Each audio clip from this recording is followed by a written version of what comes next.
This video will cover the creation of a tank foundation with STAAD Foundation Advanced. On the opening screen, click Plant Mode and then Create Tank Foundation. A wizard will pop up with a sequence of steps to create the foundation design. The user can skip to any step using the navigator on the left or go in order. The first window, called Tank Foundation, is only to specify basic information pertaining to the tank foundation job. A tank ID or title is required. The ID allows for differentiation between multiple tank foundation jobs in the same file. Unit system and design code can be changed with these options. The user can also choose to do sliding or overturning checks and specify the angle in degrees between drawing north and true north. Weight input provides two options for the program to calculate the fluid's weight in the tank. Both options change inputs in the primary load cases section. The first, direct weight input, allows the user to input operating and test fluid weight and height for the program to calculate appropriate weight values. The second, tank fluid volume input, gives fluid properties like operating product volume, test product volume, and specific gravity of the product to calculate weight. Tank geometry provides inputs for the geometry of the tank foundation. Bottom of footing elevation will be used for the detailed drawing only to show elevations of different levels.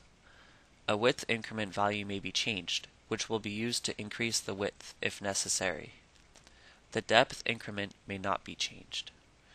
Ring wall geometry options like eccentricity from tank diameter to footing centerline, width, and height options can be inputted.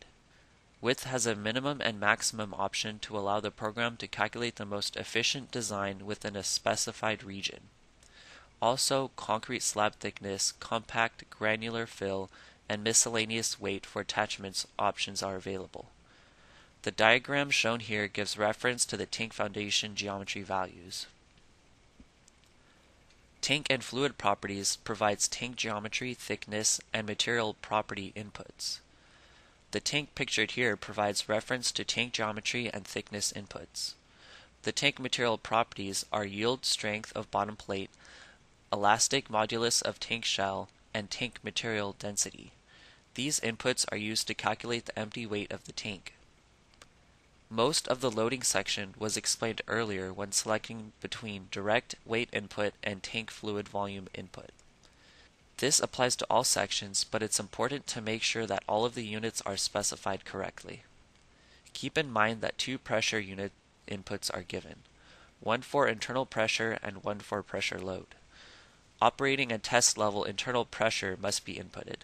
Potential pressure loads include roof snow load, miscellaneous dead load, and live load. A snow importance factor is also provided.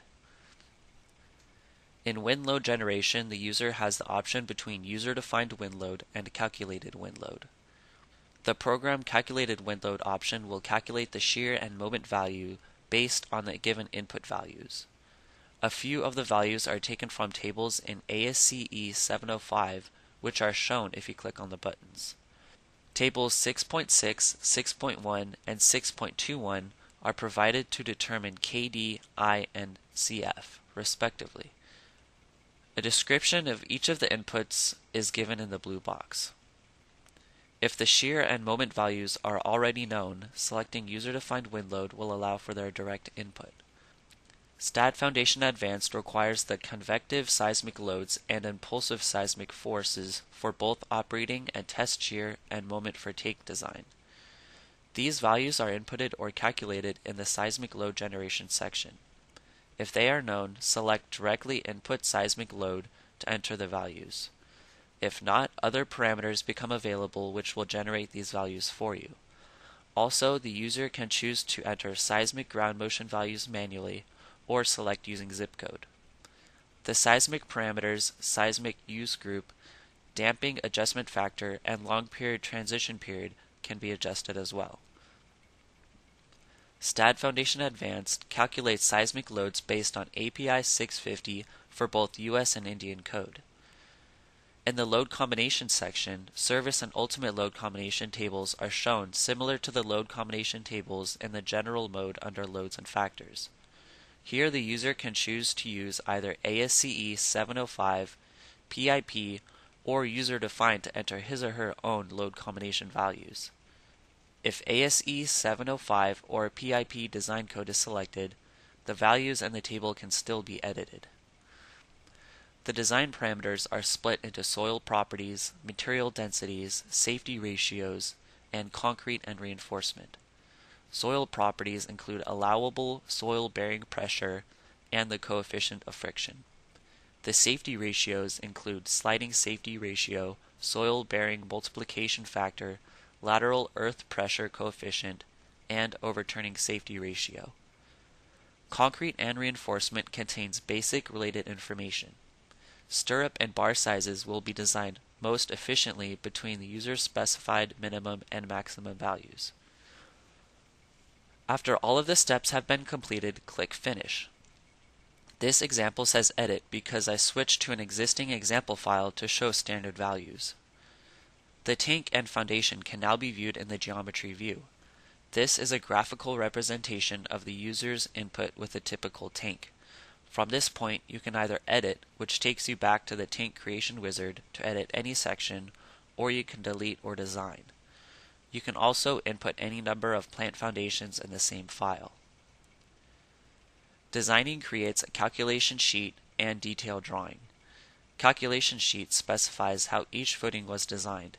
It includes detailed steps, figures, and references to the code which was used for design. STAAD Foundation Advanced uses ASCE 7 or IS 875 Part 3 for wind load generation, API 650 for seismic load generation, API 650 Appendix E for serviceability checks, API 650 PIP STE 03020, and ACI 318 or IS 456 for concrete design. Let's take a closer look at the tank stability design calculations in the calculation sheet. Here, design steps are shown, including the required equations and user inputs. Detailed drawing gives plan, elevation, and section views of the footings. This drawing shows tank dimensions and any reinforcement. Thank you for watching the tutorial.